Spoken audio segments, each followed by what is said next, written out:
सभी छोटे बड़े श्रोताओं को सुनीता भटनागर का प्यार भरा नमस्कार। ऑडियो स्टोरीज के हमारे चैनल कहानी जगत में आप सभी का स्वागत है। हिंदी कहानियों की श्रृंखला में आइए आज सुनते हैं कबीर संजय जी द्वारा रचित कहानी शराब। एक खुबई का मौत नहीं आवत। गढ़ई के बगल की बसवारी के पास से खूबचंद को आते हुए देखकर सबसे पहला ख्याल अम्मा के मन में यही आया, किसी की जिंदगी और मौत का भरोसा नहीं। जवान जवान लोग मरे जा रहे हैं। रात में सोए तो सुबह नींद ही नहीं खुली। लेकिन ये खुबैया तो जैसे अमर घड़िया पी के आया है। हाथ पांव भी सलामत हैं, एक जगह चैन से बैठा भी नहीं रहता मरभुक्का। अम्मा ने अपना मुंह आंचल से ढक लिया और भुन भुन करते हुए चापाकल के हत्थे को तेजी से ऊपर नीचे करने लगी। पानी की कभी मोटी तो कभी पतली धार बाल्टी में गिरने लगी थी। इसके साथ ही अम्मा की भुनभुनाहट भी कभी तेज तो कभी धीमी होती जा रही थी। अपने कद से छोटी एक लाठी को टेकते हुए अपने शरीर को कभी पांवों पर तो कभी लाठी पर संभालते हुए खूबचंद नीम के पेड़ के नीचे छोटे से चबूतरे पर बैठ गए। नीम के पेड़ के थाले पर थोड़ी सी मिट्टी चढ़ा दी गई थी, जिससे वहां पर चबूतरे जैसी थोड़ी ऊंची जगह बन गई थी। चबूतरे पर कुछ ही देर पहले नीम पर चढ़ाए हुए जल का गीलापन बचा हुआ था। कंडेल के पीले फूल, थोड़ी सी रोली का रंग, चावल के दाने और एक लोटा जल। अपनी धोती गीली होने से बचाते हुए खुबई वहीं पर उकड़ू होकर बैठ गया। अपनी लाठी उसने एक तरफ रख दी। चश्मे की एक कमानी टूटी हुई थी। एक कमानी तो कान पर चढ़ जाती थी, जबकि दूसरी कमानी की जगह पर बंधे धागे को कान से लपेटकर चश्मे को नाक पर टिकाने की हिकमत की गई थी। उसके चश्मे के शीशे मोटे मोटे थे और उनके किनारों पर धूल जमा हो गई थी। कान से लपेटने वाले सूत के धागे भी मैल से काले हुए जा रहे थे। अपने चश्मे को उतार कर खुबई ने हाथ में ले लिया। पहले तो कुछ देर उसे हाथ में लेकर अपनी मिचमिची आंखों से देखता रहा, जैसे हाथों से उसका वजन तोल रहा हो। इसके बाद अपनी धोती के ही एक सिरे से उसने चश्मे पर जमी धूल साफ की। चश्मे को दोबारा अपनी नाक पर टिकाया। एक कमानी तो कान पर जाकर टिक गई, जबकि दूसरी के सिरे पर लगे धागे को कान पर ले जाकर लपेट लिया। उसे हैंडपंप का हत्था पकड़े और उसे ऊपर नीचे करती हुई विद्या की धुंधली आकृति दिखाई पड़ी थी। खुबई ने वहीं से गुहार लगाई, राम राम मलकिन। अम्मा ने कोई जवाब नहीं दिया। उनके हाथ और तेजी से चापाकल के हत्थे को ऊपर नीचे करने लगे। खुबई ने फिर से अपनी तेज, तीखी और लड़खड़ाती हुई आवाज में गुहार लगाई, मलकिन हमार पैसवा मिलेगा का? अम्मा ने अपना पूरा चेहरा बड़े से घूंघट में छिपा लिया। उसने अपना मुंह भी खुबई की तरफ घुमाकर नहीं देखा। नीम के पेड़ से पत्तियों के जत्थे गिर रहे थे।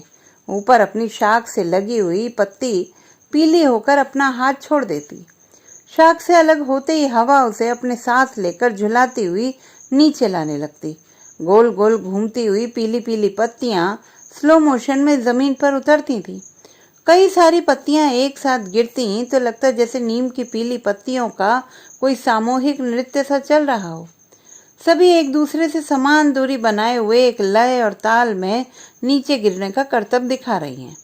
हवा में गिरते गिरते ही कभी कभी कोई दो पत्तियां एक दूसरे का हाथ पकड़ लेती और एक दूसरे को अपनी बाहों में समेटे हुए जमीन पर आ लगती। नीम के पेड़ की फुनगियों से गांव में कुछ दूर पर चलते ईंट भट्टे की चिमनी से निकलने वाला धुआं दिखाई पड़ रहा था। दूर कहीं खेत में चलते ट्यूबवेल की छोटी सी चिमनी पर रखा छोटा सा ढक्कन एक लय में उठता था और उसी लय में गिर भी जाता था। पुक पुक पुक पुक पुक पुक पुक पुक। क्षण भर के अंतर के बाद फिर से पुक पुक पुक पुक पुक पुक। पूरे वातावरण की पृष्ठभूमि में यह पुक पुक लगातार गूंज रही थी। नीम के पेड़ पर बैठी एक फाख्ता अपनी पुकार लगा रही थी, हो हो हो हो। पहले, बहुत पहले जब कभी अच्छे दिन होते थे तो इसी फाख्ते के साथ अपनी धुन निकालते हुए अम्मा कहती थी, कूटू थी पीसू थी। कूटने पीसने वाले वह दिन तो जाने कब के चले गए। अभी तो इस खुबैया की आवाज इन सब पर भारी पड़ रही है। अपनी आवाज पर किसी को कान नहीं देते देखकर खुबई ने गला खंखार कर साफ किया। अपना मुंह ऊपर कर एक बार भगवान की तरफ देखा, लेकिन दिखी उसे नीम की मोटी और पतली डालियां ही। भगवान को अपना साक्षी बनाने के बाद गले से तेज तेज आवाज निकालकर वह सरापने लगा। यह रोने और गाने के बीच बीच की आवाज थी। इसमें गाने की तरह के उतार चढ़ाव भी पूरे थे। वर्षों के अभ्यास से इसका एक एक शब्द खुबई को रट गया था। वह खुद ही इसका रचयिता था। इसके आरोह और अवरोह का भी उसे पूरा अभ्यास था। उसके श्राप की तेज आवाज पूरे गांव में गूंजने सी लगी। हे भगवान, हे गंगा माई, हे पीर बाबा, तुम ना सबर कियो। हम तो सब सबर किया पर तुम ना धीरज धरे। हम तो कछु नहीं बोल पाए पर तुम ना चुप रहियो। हम तो कछु ना देखे तो पर तुम ना आंखें बंद कहियो। जे हमार किस्मत लूटे तो के तुम ना माफ कहियो। जेकर चलते हमारे बेटवा का ई हाल हुआ, ओके भी हाल ऐसा ही हो ही जाए। जेकरे कारण हमार परवाह तबाह हुआ, ओकर भी परिवार पर नाश टूटे। जेकरे चलते हमार पति व बिटिया के मुंह कटा, ओकरे भी शरीर के कण कण से खून गिरे। जौन हमार पैसा लेके भाग गया, ओकरे सपने वो भी सुख नसीब ना होए। श्राप श्राप और श्राप की यह अटूट कड़ी थी। इसे खुबई रोज सुबह बाल मुकुंद के दरवाजे पर आकर दोहराता था। उसकी आवाज में कभी कभी दिल को चीर देने वाला रुदन समाने लगता था, तो कभी आवाज में गायन ज्यादा हावी हो जाता। लेकिन उसके दिल की पीड़ा से निकले हुए इस गीत की कई कई पंक्तियां गांव के बच्चों तक को याद हो गई थी। कुछ औरतें भी जब एक दूसरे से लड़ाई करती तो कभी कभी खुबई के शब्दों में एक दूसरे को कोसने सरापने लगती थी। खुबई का श्राप पूरे गांव के माहौल में रत्ती रत्ती रचा बसा हुआ था। कभी कभी तो यह सुबह सुबह गांव में उठने वाली अन्य जरूरी आवाजों जैसी ही एक अन्य आवाज भी लगने लगता। यानी अगर कभी नागा हो जाए तो कमी खलने लगती थी कि कुछ ऐसा नहीं हो रहा है जो रोज होता है। नीम के पेड़ की इस छाया के साथ ही मुकुट की खाट घूमती रहती है। अपनी खाट पर पड़े पड़े वे नीम के पत्तों को झूलते हुए गिरते देखा करते। कोई कोई पत्ती तो एकदम तभी से उनकी नजर में आ जाती जब वह अपनी शाख से टूटती थी, धीरे धीरे जमीन पर आती हुई। कभी कभी वह गिरने वाली पत्तियों को गिनने की कोशिश भी करते, लेकिन गिरती हुई किसी एक पत्ती पर यकायक उनकी निगाह टिक जाती। वह गिनती भूल जाते। अंतरिक्ष में बेवजह घूमती हुई पृथ्वी जब अपना चक्कर लगाते हुए जरा सा खिसक जाती और उनकी खाट पर सूरज की धूप पड़ने लगती, तो वे किसी तरह अपने हाथ पांव को संभालते हुए खाट से नीचे उतरते। पहले तो अपनी निस्तेज आंखों से ओसारे की तरफ देखते, किसी से सहायता की आस नहीं देखकर फिर वह खाट को खींचकर घिर्राने लगते। कभी खाट थोड़ा खिसकती तो कभी हिलने से भी इनकार कर देती। वह अपनी हांफती सांसों को फिर से संभालने की कोशिश करते और उसे दोबारा खींचने का प्रयास करने लगते। उनके कमजोर सूखे हाथों में कपकपी होने लगती। पांव शरीर का वजन संभालने से इनकार करने लगते। फिर पूरा जोर लगाने पर खाट कुछ इंच खिसक जाती। अपनी सांसों को संभालते हुए वह इसी पर संतोष करने लगते थे। यह रोज का क्रम है। फिर उन्होंने खाट की दिशा बदलने की कोशिश की। खाट जिस तरह से बिछी हुई थी उससे उनके चेहरे पर धूप आने लगी थी। पूरी कोशिश करने पर खाट थोड़ा सा घूम गई, लेकिन इतने में मुकुट को हंफनी का दौरा पड़ गया। सांसें तेज तेज चलने लगी, पैर लड़खड़ाने लगे, हाथों में कपकपी होने लगी। अपने को जमीन पर गिरने से रोकने की कोशिश करते करते वह खाट की और दावन की तरफ गिर पड़े। पीठ के बल खाट पर पड़े पड़े उन्होंने किसी तरह से अपने पैरों को खाट के ऊपर किया। कुछ देर तक ऐसे ही पड़े रहे। धौंकनी की तरह चलती हुई सांसें धीरे धीरे काबू में आने लगी। खाट के सिरहाने की तरफ अपना सिर करने की उनकी हिम्मत नहीं पड़ रही थी। किसी तरह से अपने पैरों से उन्होंने तकिया अपनी तरफ खींचा और उसे धीरे से उठाकर सिर के नीचे लगा लिया, और दावन की बाग उनकी पीठ पर चुभ रही थी। पूरे शरीर की ही खाल हड्डियों के ढांचे पर चिपकी हुई है। फिर पीठ पर बात के निशान पड़ने लगे। अपने निस्तेज आंखों से उन्होंने खुबई की ओर देखा। खाट के घर्राने और सांसों की धौंकने की आवाज खुबई ने भी सुनी थी। कुछ क्षण के लिए उसकी निगाह भी उस तरफ गई, लेकिन अपने मोटे चश्मे के धुंधलाए शीशों से उसे कुछ खास नहीं दिखा। एक क्षण के लिए रुके उसके रुदन ने फिर पहले से बुलंद आवाज पकड़ ली। जे करे कारण हमार परवार तबाह हुआ, ओकर भी परिवार पर नाश टूटे। जे करे चलते हमार पतिवा बिटिया के मुंह कटा, ओकर भी शरीर के कण कण से खून गिरे। जौन हमारा पैसा लेके भाग गया, ओकरे सपने में भी सुख नसीब ना हो। अपनी निस्तेज आंखों से कुछ पल खुबई को देखते रहने के बाद मुकुट ने फिर से आंखें ऊपर कर ली। नीम के पेड़ का मोटा सा तना, आगे जाकर मोटी मोटी डालें, फिर उनसे निकलने वाली छोटी छोटी शाखें, उन शाखों पर लगी हुई छोटी छोटी सीकियां, उन सीकियों पर लगी हुई छोटी छोटी पत्तियां। एक सीक पर 11 पत्ती होती हैं कि 9? नहीं, शायद 7 होती हैं। या फिर एक बार उन्होंने 13 पत्तियां गिनी थी एक ही सीक पर। दो दो आमने सामने और एक सीक के छोर पर ढेर सारी पत्तियां। हवा चलने पर झूमने लगती थी। बारिश हो तो पत्तियां खिलखिल जाती। लेकिन अब इन पत्तियों के दिन पूरे हो गए थे। अपनी सीक से चिपकी वे पीली होती जा रही थी। उनमें जीवन रस कम होता जा रहा था। जीवन की हरियाली खोने लगी।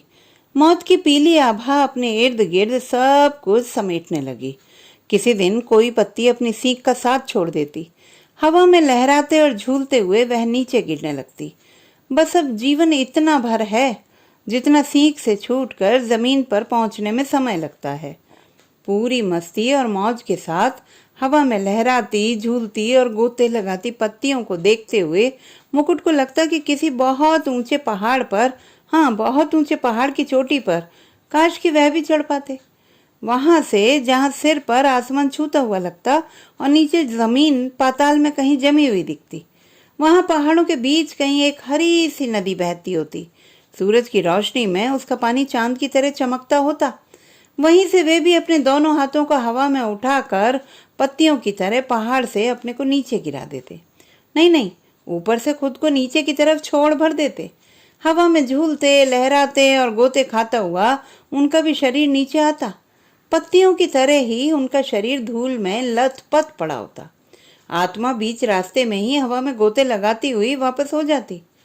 अच्छा मुकुट, बस इतना ही साथ रहा तुमसे।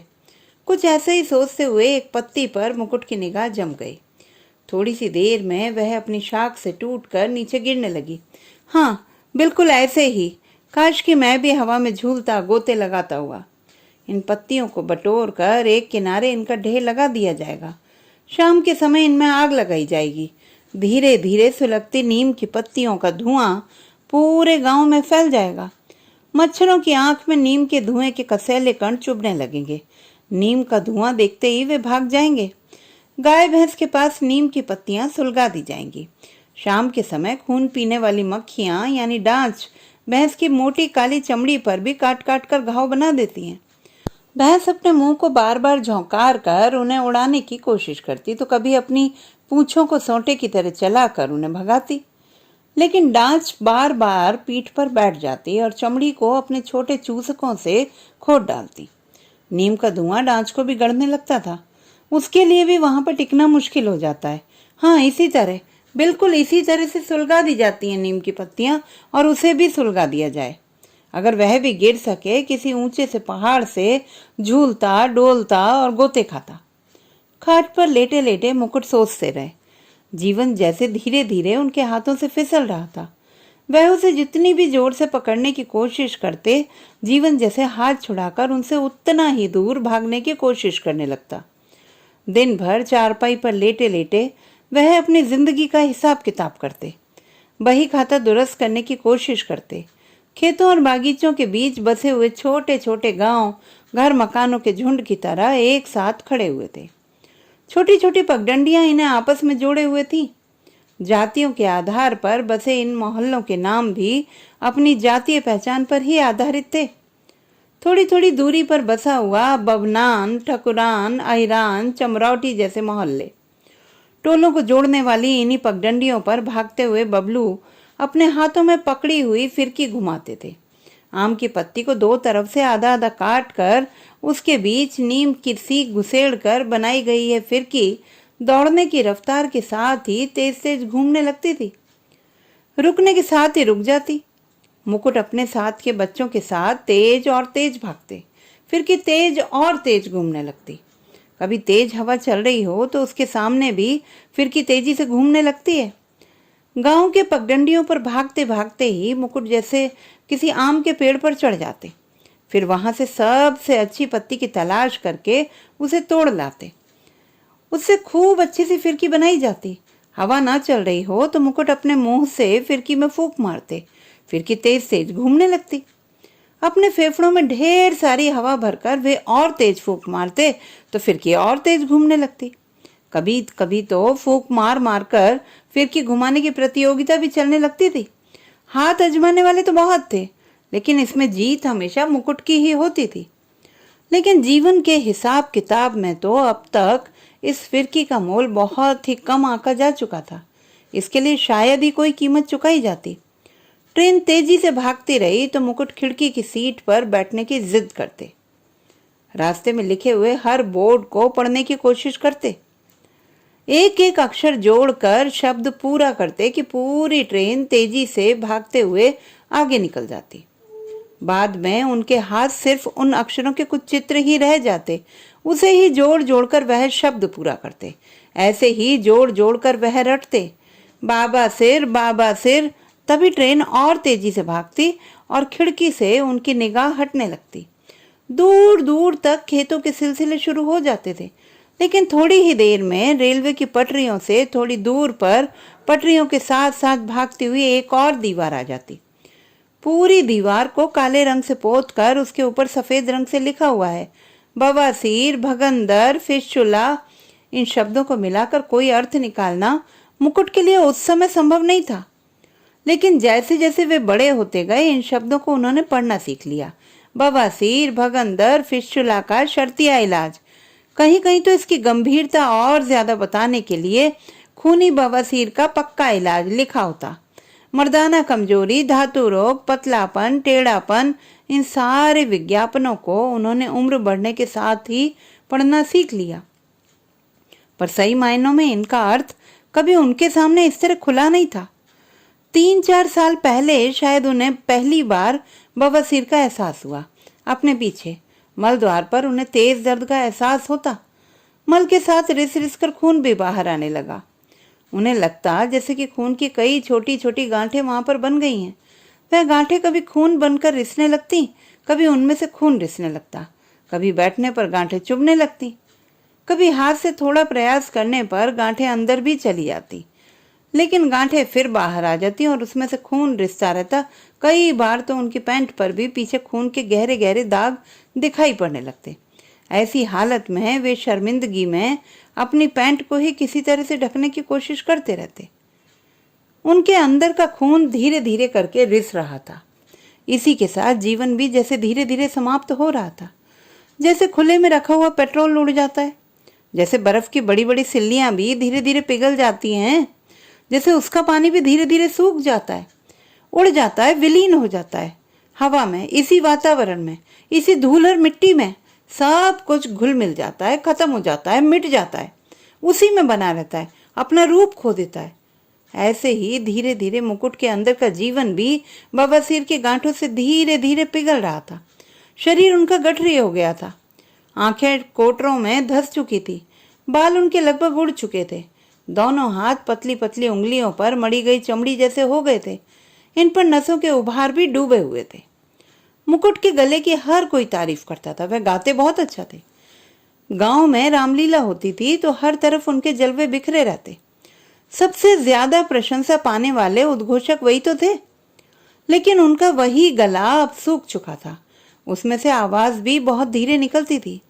गले के आगे एक गांठ सी उभरी हुई दिखाई पड़ती। कंधों की, छाती की हड्डियों को भी त्वचा की एक पतली परत ने ढका हुआ था। चलते समय पैर कांपते, शरीर में जैसे मांसपेशियां बची ही ना हो। कमर में पैंट को थामे रहने की भी शक्ति नहीं थी।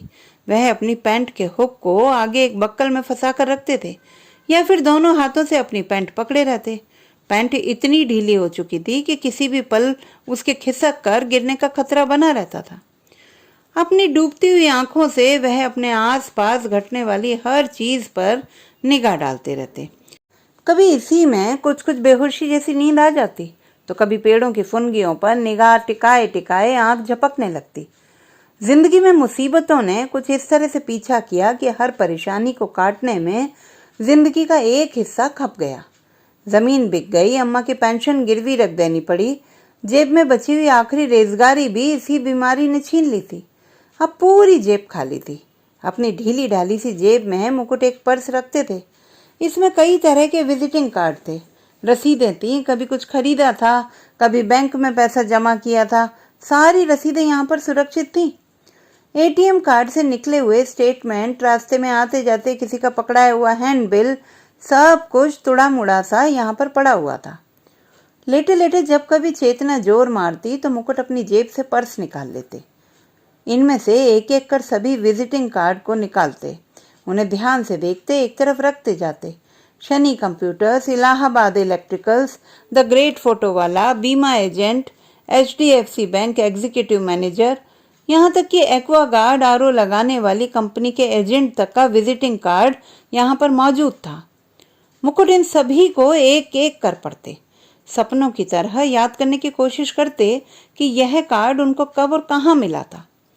वही उनकी खुशी का बहुत बड़ा दिन था जब किसी बैंक के एजेंट ने उन्हें इस काबिल समझा था कि अपना कार्ड उसे पकड़ा सके, कि मुकुट उससे कोई पॉलिसी ले सकते हैं, कि मुकुट कंप्यूटर की खरीद में भी दिलचस्पी ले सकते हैं। यहाँ तक कि आरओ कंपनी का एजेंट भी उन्हें अपना संभावित खरीदार मानता था। इसके बाद मुकुट एक एक रसीद को पर्स से निकालने लगते। 3 साल पहले कभी इलाहाबाद से स्पोर्ट्स शूज खरीदे थे उन्होंने, उसकी रसीद। कभी रजिस्टर डाक से कुछ पोस्ट किया था, उसकी रसीद। कभी एक बार कपड़े ड्राई क्लीन करने के लिए दिए थे, उसकी रसीद। हर रसीद उनके लिए खुशी का एक पल है। उन रसीदों पर हाथ फेरते हुए वे मानो उसी समय में लौट जाते जब उन रसीदों को हासिल करने की कुव्वत उनमें थी। वह हरे हरे पीले पीले नोट जिनसे खुशियां खरीदी जाती हैं, जरूरतें खरीदी जाती हैं, समय खरीदा जाता है, लेकिन अब उनका पर्स खाली है। इसमें एक छोटा सा सिक्का भी नहीं है। कभी अम्मा तो कभी कपिल उनके लिए गांव के ही डॉक्टर से दवा ले आते हैं। सुबह गर्म पानी से खाओ, रात में सोते समय खाओ। इसबगोल की भूसी, हरे पत्ते का साग, दही। अब दही कहाँ से मिलती? हाँ, मट्ठा जरूर कभी कभी मिल जाता। उनके लिए सबसे ज्यादा बनने वाला भोज्य खिचड़ी। पर खून रिसने की बीमारी ठीक नहीं हुई। हर समय एक टीस सी उठती रहती, लाल लाल खून निकलता रहता, कभी कभी मवाद जैसी शक्ल में तो कभी ठेठ खून के लाल रंग में। जैसे पेड़ से पत्ते झड़ जाते हैं वैसे ही उनके अंदर से जीवन झर रहा था। यहाँ अब नए पत्ते आने की गुंजाइश भी नहीं थी। पर्स के कोने में दवाओं का एक पर्चा था। नाम वाले कॉलम में चिंता लिखा हुआ था। उम्र 29 साल। चिंता उनकी पहली पत्नी थी।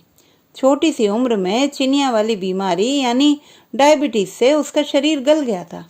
इसी में कहीं ट्रेन का एक टिकट था, कई साल पुराना, बनारस का। बनारस जहाँ गौदौलिया में सोना रहती थी। वही सोना कहती थी, सोना हूं मैं और सोने के अलावा कुछ भी नहीं पहनती। चिंता की मौत के बाद उनकी शादी सोना से हुई थी, लेकिन वह उनके साथ रह नहीं पाई। हालात ने ऐसे करवट बदले कि वह मायके चली गई। शादी टूट गई। पता नहीं किस झक में और कब उन्होंने बनारस का एक टिकट खरीदा था।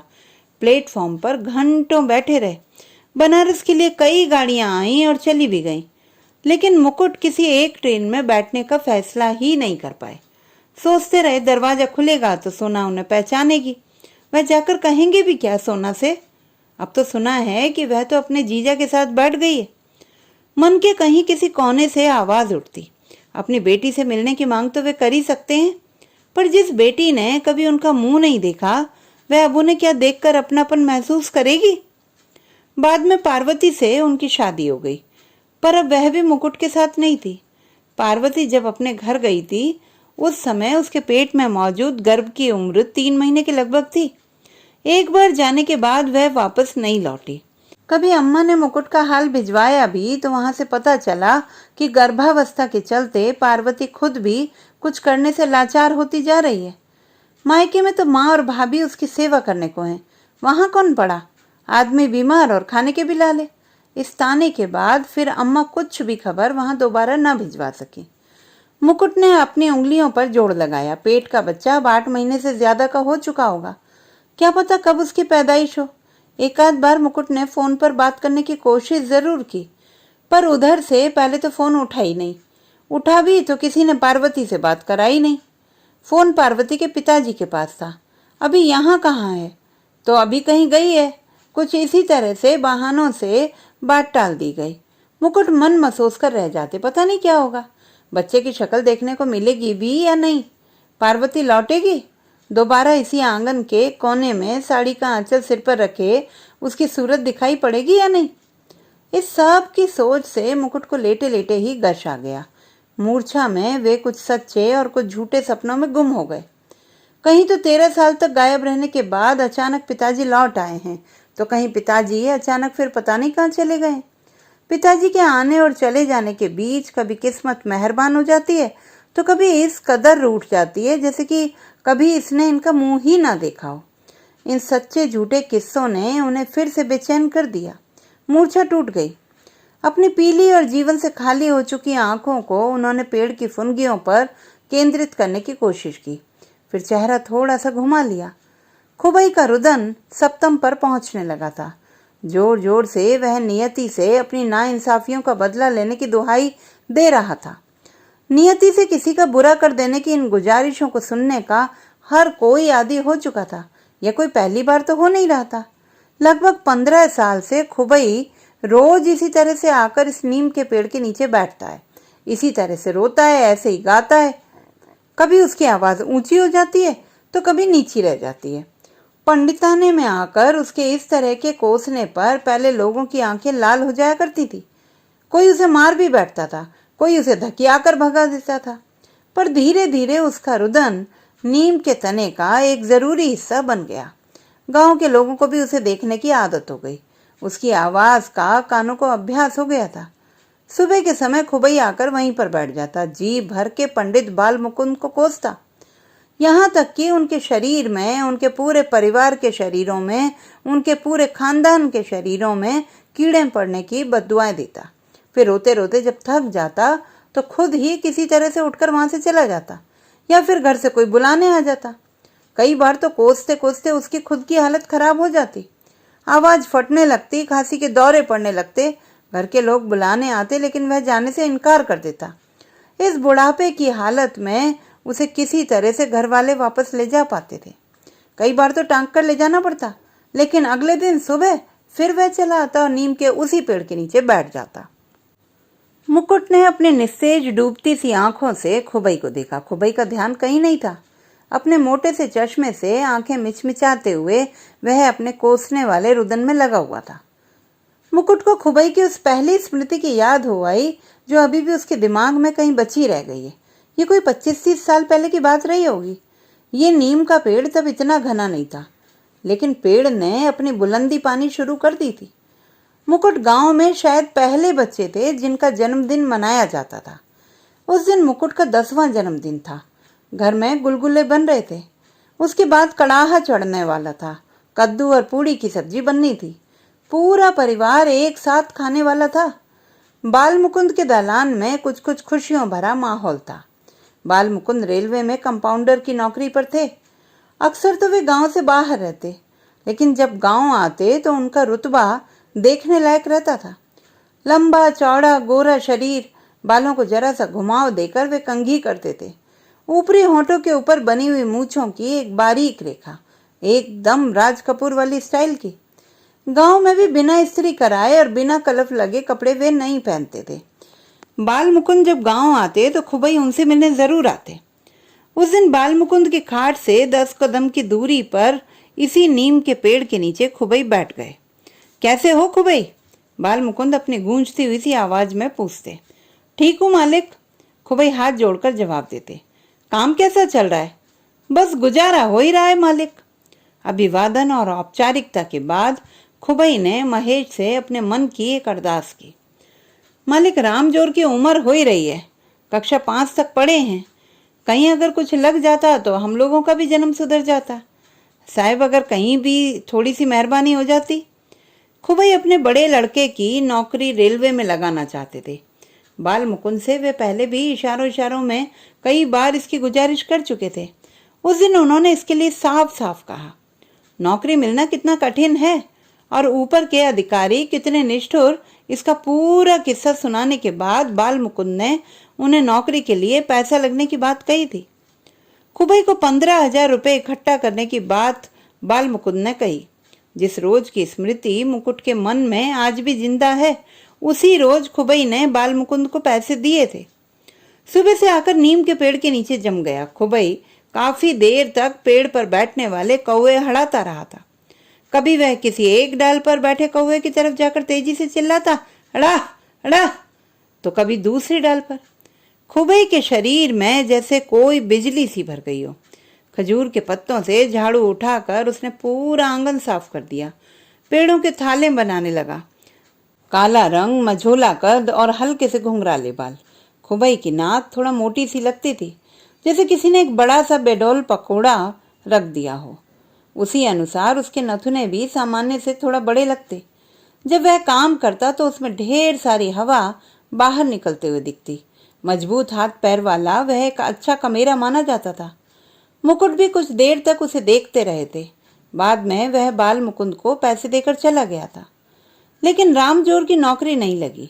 बाल मुकुंद जब भी गांव आते वह उनसे नौकरी की बाबत पूछता। कह दिया है, जल्दी ही कुछ हो जाएगा। इस तरह के वाक्य बाल मुकुंद से सुनने को मिलते। जब बाल मुकुंद घर पर नहीं होते तो वह गांव कब आने वाले हैं, इसी की बात पूछने नीम के पेड़ के नीचे वह बैठा रहता। लेकिन रामजोर को नौकरी नहीं मिली, पैसे भी वापस नहीं मिले। कभी मालिक कब आएंगे और कभी मेरे पैसे वापस कब मिलेंगे, यही ओ रहा न लेकर वह नीम के पेड़ के नीचे सुबह से आकर बैठ जाता। उसके और आने की आवाज कब रुदन और कोसने में बदल गई, यह ठीक ठीक कहना मुश्किल है। 15,000 रुपए का यह घाव खुबई पर इतना भारी था कि वह उसकी चोट से उबर ही नहीं पाया। उसे अपनी जिंदगी की सारी मुसीबतों का सिरा इसी 15,000 में दिखाई पड़ता। खुबई सन की रस्सी बटने का काम करते थे। गांव में किसी का खेत किराए पर लेते, उसमें सन बोते। खेतों की मेड़ भी खाली हो तो सन के पौधे लगा देते। सन के पौधे जब बड़े हो जाते तो उन्हें जड़ों के थोड़ा ऊपर से काट कर उनका गट्ठर बनाकर गड़ई के पानी में डुबो देते। सन के तने सड़ते रहते। गट्ठर पानी से बाहर ना उतराने लगे, इसके लिए कई बार उन्हें गड़ई के तले में थोड़ा मिट्टी डालकर दबा दिया करना पड़ता। सन के तनों के ऊपर की सख्त त्वचा सड़ जाती, उसके नीचे से रेशे रेशे जैसे निकल आते। गड़ई के पानी में खुबई इन्हें देर तक हिलाता रहता। तने की सड़ी हुई त्वचा के छोटे छोटे टुकड़े कुछ ही देर में पूरी तरह से छट जाते और लंबे लंबे रेशे बाहर निकल आते। इन्हीं को बाहर निकाल कर सुखाकर वह रस्सी बनाकर बेचते थे। इसके अलावा वह अरहर के रेंठे से टोकरी बनाने का काम भी करते थे। सन की रस्सी और रेंठे से बनी टोकरी को बेचकर ही उसका जीवन चल रहा था। खुबई लोगों के घरों की खपरेल छाने का भी काम करते थे।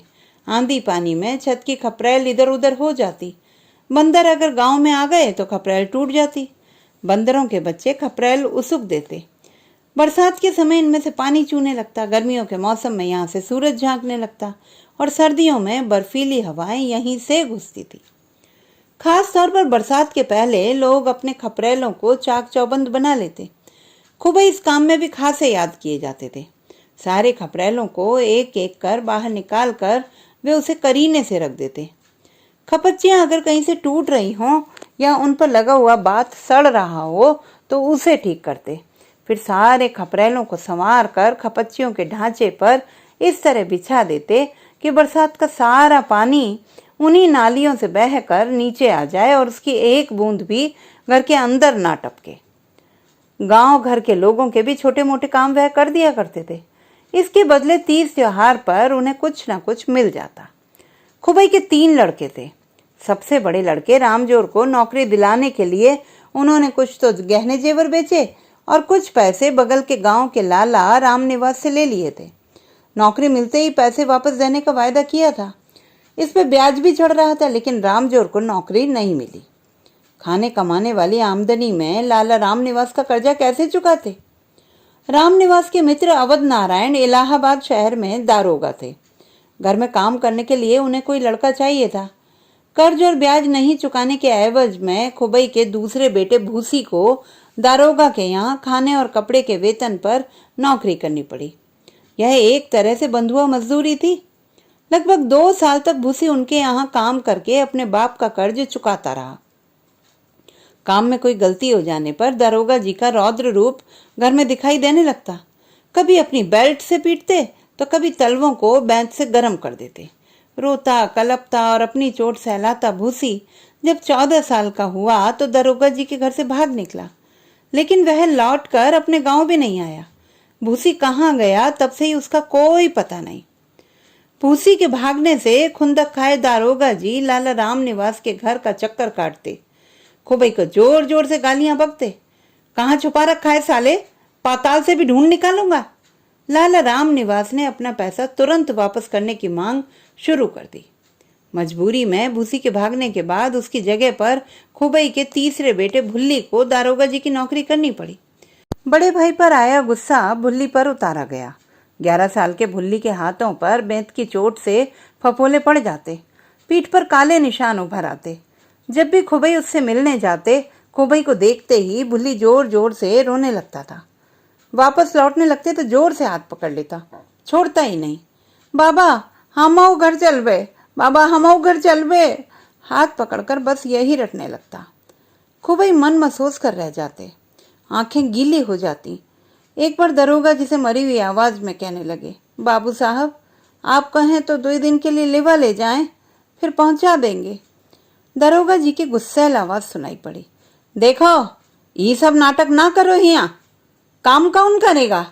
काम के भरे जब आया है तो काम तो करेगा ही ना। होली दिवाली हो तो भेज भी दे।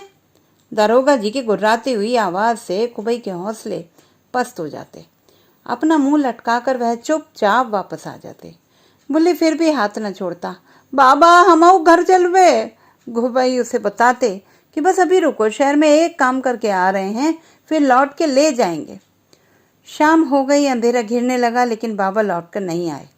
बुल्ली की नजरें बाहर ही टिकी हुई थी। रात की ड्यूटी की तैयारी में दारोगा जी शाम को ही कुर्सी पर बैठे बैठे ऊँघ रहे थे। बुल्ली चुपचाप बाहर निकल गया। गांव की तरफ जाने के लिए टेम्पो कहाँ से मिलती है, इसका रास्ता उसे कुछ कुछ याद था। शाम के धुंधलके में वह शहर की भीड़ भाड़ से बचता बचाता सिविल लाइंस पहुंच गया, लेकिन तब तक रात हो चुकी थी। एक लड़के के भाग जाने के बाद से दारोगा जी पहले से ही सावधान थे। उन्होंने अपने मातहतों को संदेश दिया तो कुछ ही घंटों में बुल्ली को बस अड्डे से पकड़कर दारोगा जी के हवाले कर दिया गया। इसके बाद क्या हुआ, इसके बारे में कोई कुछ कहता है तो कोई कुछ। यथार्थ और कल्पना, असल और नकल यहाँ पर एक दूसरे में घुल मिल गई है। दबी जबान से कुछ लोग बताते हैं कि अपने बाबा के पीछे पीछे भागने की कीमत बुल्ली को चुकानी पड़ी। दारोगा जी को आदमी सीधा करने के बहुत सारे तरीके आते थे। कितना भी छुपा आदमी हो, कितना भी घाघ चालाक मक्कार चोर हो या डकैत, एक बार अगर दारोगा जी की पकड़ में आ गया तो फिरकी की तरह नाचने लगता था। लाठी डंडे बेल्ट बिजली के तारों से बने हंटर के आदमी के शरीर पर तमाम तरह के प्रयोग की गई अलग अलग विधियां उन्होंने ईजाद की हुई थी। मानव शरीर उनके लिए अखाड़े के लिए खोदी जाने वाली जमीन जैसा हो जाता। पहले तो फावड़े चलाकर खोदा जाता, फिर मिट्टी को भुरभुरा कर दो। अपने मातहतों को भी वे ऐसे ही आदेश दिया करते थे, घुसेड़ दे साले के पिछवाड़े में, साले बिना छीला हुआ बांस जब अंदर जाएगा तब मुंह खुलेगा। पूरे मुट्ठीगंज में दारोगा जी का खौफ था। सब लोग उन्हें डंडा गुरु कहते थे। खुद दारोगा जी को भी अपना ये नाम बहुत पसंद था। शान से बताते कि उनके खौफ से लोगों ने कैसे कैसे नामकरण कर रखे हैं उनके। उस दिन उन्होंने अपने इसी रौद्र रूप का दर्शन भुल्ली को कराया। सिपाही भुल्ली को लेकर आया तो वह चुपचाप एक कोने में बैठ गया।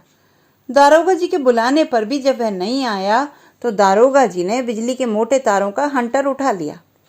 कुछ ही देर में हंटर की लकीरें बच्चे के शरीर पर उभरने लगी। बुल्ली बिल बिला कर रोने लगा, चिल्ला चिल्ला कर रोने लगा। दारोगा जी उससे भी ऊंची आवाज करके दहाड़े, चुप साले, मादर, अगर मुंह से आवाज निकली तो यहीं खोद कर गाड़ दूंगा। साले मुझसे नाटक। बिल बिलाते हुए मार खाते हुए भुल्ली ने आवाज नीची नहीं की। वह जोर जोर से चिल्लाता रहा मार खाते हुए। उसके मुंह से भी दारोगा जी के लिए कुछ कुछ निकलने लगा। साला मारत है, हमका मारत है, मार डारत है। दारोगा जी आपा खो बैठे। हंटर के सोटे और कस कस कर भुल्ली के शरीर पर पड़ने लगे। भुल्ली बेहोश होकर नीचे गिर गया, लेकिन दारोगा जी को चैन नहीं मिला। नीचे साला नाटक कर रहा है, उठ हरामी साले, चोर साले। नीचे गिरे हुए भुल्ली को जूते की नोक से टहोकर दे देकर वे उठाने लगे। अवध नारायण की मार खाते हुए कई बार चोर बदमाश बेहोशी का नाटक करने लगते। कुछ तो ऐसी हरकतें करते जैसे मिर्गी का दौरा पड़ गया हो। ऐसा नाटक करने वालों को औकात दिखाने के लिए दारोगा जी बिजली के झटके दिया करते थे। एक बार बिजली का तार छुआया नहीं कि बदमाश 100 की रफ्तार से भागता फिरेगा। भुल्ली को नहीं उठता देखकर उन्होंने बिजली के प्लग में 2 तार लगा दिए। दोनों हाथों में एक एक तार उन्होंने पकड़ लिया। तार का सिरा खुला हुआ था। दारोगा जी का यह बहुत आजमाया हुआ तरीका था। एक बार छुआने के बाद बड़े से बड़ा डकैत और खूनी भी हामी भरने लगता था। अपना वही आजमाया हुआ तरीका उन्होंने भुल्ली पर भी लगाया। भुल्ली के दोनों पैरों पर उन्होंने हल्के से खुले हुए तारों का सिरा छुआ दिया। भुल्ली का पूरा शरीर बिजली के झटके से बेतरह कांप उठा, लेकिन दारोगा जी को संतोष नहीं हुआ। उन्होंने फिर से बिजली का तार उसके पैरों में छुआ दिया। बच्चे का पूरा शरीर एक बार फिर झटके से कांपने लगा, फिर ठंडा पड़ गया। करंट ने उसकी जान ले ली। अब दारोगा जी के हाथ पांव ठंडे पड़ गए। किसी तरह मामला रफा दफा किया। खुबई को खबर देने के साथ ही भुल्ली का क्रियाक्रम भी कर दिया गया। आखिरी बार भुल्ली को देख भी नहीं पाए खुबई। शाम के समय काम निपटा कर पतंग उड़ा रहा था भुल्ली। उसी समय पता नहीं कैसे बिजली के तार में पतंग फंस गई। पतंग निकालने के लिए उसने डोर खींची तो डोर ही टूट गई। अब पतंग निकालने के लिए उसने बांस की खपच्ची से बिजली के तार को नीचे करना शुरू किया, लेकिन पूरा तार ही टूटकर उसके ऊपर आ गिरा। तार टूटने की आवाज सुनकर हम लोग छत की तरफ दौड़े, लेकिन तब तक बिजली ने उसकी जान ले ली। पता नहीं तार में फंसी पतंग के पीछे क्यों पड़ा। एक बार कहता तो दूसरी पतंग लाकर दे देता। कुछ इसी से मिलते जुलते शब्दों से दारोगा जी ने भुल्ली की मौत की कहानी खुबई को बताई थी। खुबई को इस कहानी पर बिल्कुल भी भरोसा नहीं था, पर खुबई क्या करते। स्टाफ क्वार्टर का एक एक आदमी बिना पूछे भी यह बताने में जुटा हुआ था कि जब तार टूटने की आवाज सुनकर वह छत पर पहुंचा तो कैसे बिजली के तार ने सांप की तरह भुल्ली को पूरा लपेट लिया था। कैसे उसमें फंसा हुआ भुल्ली झटके ले लेकर कांप रहा था। हालांकि बयानों में थोड़ा विरोधाभास भी था। एक कांस्टेबल का कहना था कि जब वह ऊपर पहुंचा तब तक भुल्ली के शरीर में जान नहीं बची थी। पता नहीं दारोगा जी ने पूरी कहानी खुद गढ़ी थी या फिर कहानी के कुछ हिस्से उन्होंने गढ़े थे और कुछ हिस्सों को विश्वास बनाने लायक दूसरों के भरोसे छोड़ दिया था। लेकिन थोड़े बहुत हेर फेर के साथ कहानी सब के पास इसी से मिलती जुलती ही थी। कई सारी असल बातों की तरह यहाँ भी असल बात जमीन में दफन हो गई थी और उसकी जगह पर नकल खड़ी अपने आप पर इतरा रही थी। सच पर झूठ की कई कई परतें जमा हो गई थी। रामजोर को नौकरी दिलवाने में खुबई ने अपने 2 बेटे खो दिए। भुल्ली की मौत के बाद लाला राम निवास ने फिर पैसे के लिए जोर नहीं दिया। बेगारी करने के लिए भी किसी को भेजने की मांग नहीं की। कुछ लोग कहते हैं कि दारोगा जी ने लाला राम निवास के नुकसान की भरपाई कर दी थी। पहले तो खुबई ने काम करने रामजोर को इसलिए नहीं भेजा क्योंकि लगता था कि क्या पता कब नौकरी के लिए बुलावा आ जाए। पर जब बुलावा नहीं आया, छोटे भाई की मौत के सदमे से रामजोर सुध-बुध खो बैठे। वह दिन भर कभी गड़ई के किनारे गुमसुम बैठे रहते तो कभी गांव से बाहर जाकर किसी पेड़ के नीचे खेत चरते जानवरों को देखा करते। धीरे धीरे उनकी नौकरी की उम्मीद ही खत्म हो गई। रामजोर की पत्नी पत्ती लोगों के घरों में छोटा मोटा काम करने लगी, पर उसके निचले होंठों के किनारे गांठ बन गई थी। शहर में डॉक्टर को दिखाने गए तो वहां पर ऑपरेशन कराना पड़ा। उसके निचले होंठ का काफी हिस्सा काट दिया गया। अपने कटे हुए होंठों वाले चेहरे को घूंघट में छुपाकर वह काम करती थी, लेकिन गांठ फिर उभर आई। पत्ती की जान नहीं बच सकी। रामजोर की माँ यानी खुबई की पत्नी तो पहले ही गुजर चुकी थी। अब घर में रामजोर और खुबई ही रह गए थे। खुबई अपनी इस दुरावस्था का जिम्मेदार बाल मुकुंद और उनको दिए गए 15,000 रुपयों को मानते थे। इसीलिए हर सुबह उसी नीम के पेड़ के नीचे आकर अपना रोना कोसना शुरू कर देते थे। खुबई ने जैसे एक बार फिर जोर से हुंकारा लिया। उसकी आवाज तेज हो गई, लेकिन इसमें रुदन और चीख के सुर ज्यादा थे। हे गंगा माई, भूसी और भुल्ली रहे न हमारी दुई अखियां, अपने हाथन से ओट ओट करके पाले रहे। घर के द्वारे पे खेलन रहे न हमारे बिटवन, जेकर कारण हमार दुइनो अखियन फूट गई, उनकी भी आंख बंद हो ही जाए। हे गंगा माई, जिनके वजह से हमारा कुल डूबा, उनके आदमिन का तुम बोरे हुआ। जेकर कारण हमारा परिवार तबाह हुआ, ओकर भी परिवार पर नाश टूटे। जेकर चलते हमार पत्ती बिटिया का मुंह कटा, ओकर भी शरीर के कण कण से खून गिरे। जोन हमारा पैसा लेके भाग गया, ओकर सपने ओ सुख भी नसीब ना होए। मुकुट ने अपनी डूबती आंखों से एक बार फिर खुबई को देखा। नजरें उनकी धुंधली पड़ने लगी थी। अपनी बंद होती पलकों की झुर्रियों से उन्हें नीम की जड़ में बैठे हुए खुबई दिखाई पड़े। जमीन पर उकड़ू बैठे खुबई के हाथ में एक लाठी थी, जिनसे उन्होंने हल्के से टेक लिया हुआ था। चापाकल पर अम्मा का हाथ तेजी तेजी ऊपर नीचे होने लगा। चापाकल से निकलने वाली पानी की धार तेज हो गई। इसके साथ ही उनकी भुनभुनाहट भी तेज हो गई। सुबह होती नहीं कि मुंह झंसा चला आता है, खाए के ठिकान नहीं है, लेकिन हर दिन सुबह होती नहीं कि यहीं पर दिखाई देता है। मुंह में दांत नहीं, आंख से दिखाई नहीं पड़ता, पर मौत नहीं आवत। काला कौवा खाए के पैदा हुआ है दैजर। पूरे गांव में सबसे बड़ी कोठी खड़ी है, तब वो सबर ने नहीं हरामी के। 3-3 बहुएं सरकारी नौकरी कर रही हैं, कौनो कमी नहीं है, तब वो हर रोज यहीं आ जाता है मरने। अपने घर में ही क्यों नहीं आती इसको मौत? अम्मा तेज आवाज में बड़बड़ाने लगती। खुबई के छोटे भाई दबर की कहानी एकदम अलग तरह से चली। दबर भी गांव में अरहर के रेंठे से जहुआ बनाने का काम करते थे। गांव के इस टोले में बच्चे फसल नहीं बल्कि खरपतवार की तरह उगते थे। उनके नाम भी खरपतवार की तरह ही होते थे। टोले के ही च्यूटारी ने पूरे गांव का अलिखित कानून तोड़ दिया। उन्होंने अपने 2 बच्चों का नाम अनिल और सुनील रख दिया। इससे पहले बच्चों के नाम लेडी, भोंदू, बौकल, कलुआ, भूरा, भूसी, भुल्ली, ढेला जैसा ही रखा जाता था। एक दिन अपने घर के आगे खड़े च्यूटारी अपने दोनों लड़कों को आवाज लगा रहे थे, अय अनिल, अय सुनील, सुनीलवा कहाँ हो? बम्मान टोले में अब इससे ज्यादा बेइज्जती कोई सह नहीं पाया। बम्मान टोले में उस समय लगभग सभी घरों में कोई सुनील, अनिल, सुधीर, सुशील और दिनेश था। जब च्यूटारी अपने घर पर खड़े होकर अनिलवा और सुनीलवा करते थे, तो बम्भान टोले में सुनील और अनिल के बापों के तन बदन में आग लग जाती। इसी बात पर एक दिन गांव में मार हो गई। च्यूटारी को जब बम्भान टोले के लोगों ने पीटना शुरू किया, तो चमरोटी से भी बहुत सारे लोग जमा हो गए। पहले तो बीच बचाव होता रहा, बाद में दोनों तरफ से मारपीट होने लगी। खबर मिली तो पुलिस भी आ गई। झगड़ा शांत हो गया, लेकिन बम्मान टोले को उस दिन टोले के घरों की मिट्टी की दीवारों पर पोते हुए नीले हाथियों का अर्थ समझ आ गया। धीरे धीरे कई दीवारों पर अपनी सूंड नीचे झुकाए ये नीले हाथी उभर आए थे। दारोगा जी अपने आदमी थे। उन्होंने गांव वालों को किनारे ले जाकर समझाया, हरिजन एक्ट लग जाएगा, सीधे जेल होगी, मानवाधिकार कमीशन भी बैठा है। जमाना अब पहले जैसा नहीं रहा। बम्मान टोले ने भी बहुतों को बात समझ में आ गई। खैर, अब कोई अपने बेटे का नाम कुछ भी रख ले, कोई कान नहीं देता। तभी तो जहां देखो चमरोटी से भी कुसुम, ममता, सुमन, शिवानी की पुकार होती दिखती है। पहले इन नामों वाली लड़कियां बबनान और ठकुरान में ही दिखाई पड़ती थी। खैर, नामों को लेकर शुरू हुए इस झगड़े में खुबई के भाई दबर भी कूद पड़े थे। कई लोगों का यह भी कहना है कि चमरोटी की तरफ से पहली लाठी भी उन्होंने ही चलाई थी।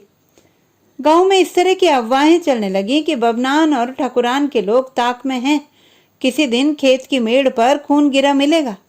इन तमाम अफवाहों और कानाफूसियों के बीच दबर घर छोड़कर जौनपुर बाजार चले गए। यहाँ पर उन्होंने कुर्सी, मेज और तख्त बनाने का काम शुरू किया। सड़क के किनारे एक छोटी सी कुटिया में उनकी फर्नीचर की दुकान चलती थी। उसी में एक तरफ खाना भी बन जाता था। शुरू में तो कुर्सियां और मेज काफी अनगढ़ से बनते, पाए भी ऊंचे नीचे हो जाते, लेकिन फिर धीरे धीरे उनके काम में सफाई आती गई। दबर के 3 बच्चे थे। अपने बच्चों और पत्नी को भी उसने पास ही बुला लिया। तीनों का नाम उन्होंने सरकारी स्कूल में लिखा दिया। पढ़ने के साथ ही लड़कों ने दुकान पर फर्नीचर बनाना भी सीखा। दुकान खासी चलने लगी। लड़कों ने पढ़ाई के साथ साथ हाथ का काम भी सीखा। बड़ा लड़का तो किसी बैंक में चपरासी हो गया, मझला वाला स्कूल में टीचर हुआ और सबसे छोटा वाला उनके साथ ही दुकान संभालता है। इन लड़कों की शादियां भी दबर ने पढ़े लिखे परिवारों में की। उनकी तीनों बहुएं सरकारी स्कूल में टीचर थीं। दबर ने जौनपुर में घर बनवाया था, फिर गांव में बड़ा सा घर बनवाया, पक्का मकान। इसमें खपरेल की जरूरत नहीं थी। उसके आगे एक बड़ा सा चबूतरा बनवाया। इसके ऊपर बाबा साहेब खड़े थे, एक हाथ में संविधान की किताब पकड़े और दूसरे से अपनी उंगली से आगे बढ़ने के लिए इशारा करते। टोले के लोग यहाँ पर रोज सुबह जल चढ़ाने और अंबेडकर जयंती पर फूल माला चढ़ाने आते थे। आसपास के गांव के लोगों का एक छोटा मोटा सा मेला भी यहाँ लग जाता। दबर की कोठी यही नहीं, आसपास के भी गांव के ठकुरान और बबनान की आंखों में किरकिरी की तरह चुभती थी। अम्मा भी अपनी भुनभुनाहट में दबर और खुबई का फर्क भूल जाती। दबर की कोठी और उसके बेटे और बहुओं की सरकारी नौकरी उसे खुबई की लुटी हुई पूंजी से भी 1000 गुना ज्यादा की लगती। खुबई के तेज कोसने की आवाज सुनकर कपिल भी घर से बाहर निकल आए। खुबई की आवाज में छुपी मनहूसियत से उसका खून खौलने लगा। पहले तो उसे लगा कि इसी समय खुबई को उठाकर दूसरी तरफ पटक आए।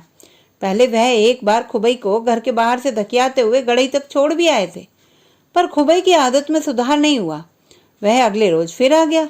लोगों ने भी कपिल को समझाया कि मर मुरा गया तो लेने देने पड़ जाएंगे, इसलिए दांत पीसते हुए भी कपिल आगे नहीं बढ़े। कपिल निजी कंपनी में सिक्योरिटी गार्ड की नौकरी करते थे। अपनी घड़ी में उन्होंने समय देखा, 9:15 हो रहे थे। कस्बे में स्थित बैंक की एक ब्रांच में उनकी ड्यूटी लगी हुई थी। समय हो रहा था। उन्होंने साइकिल की सीट के नीचे फंसाया हुआ कपड़ा निकाला और उससे पूरी साइकिल को पोंछने लगे।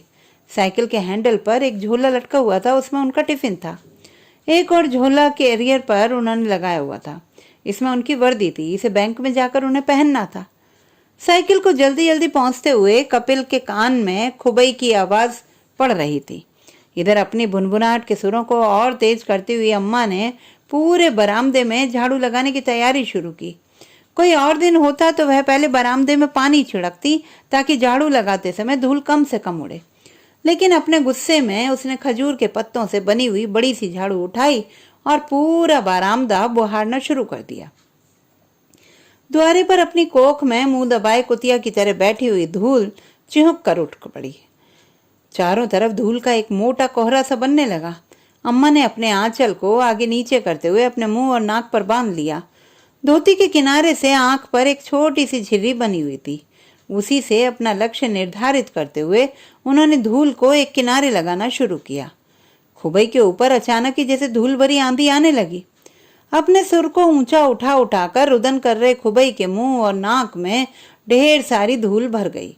उनके फेफड़ों में भी धूल का बसेरा होने लगा। उनके गाने में खांसी की आवाज भरने लगी। तेज तेज रोते रोते उन्होंने अपना कोसना और तेज कर दिया।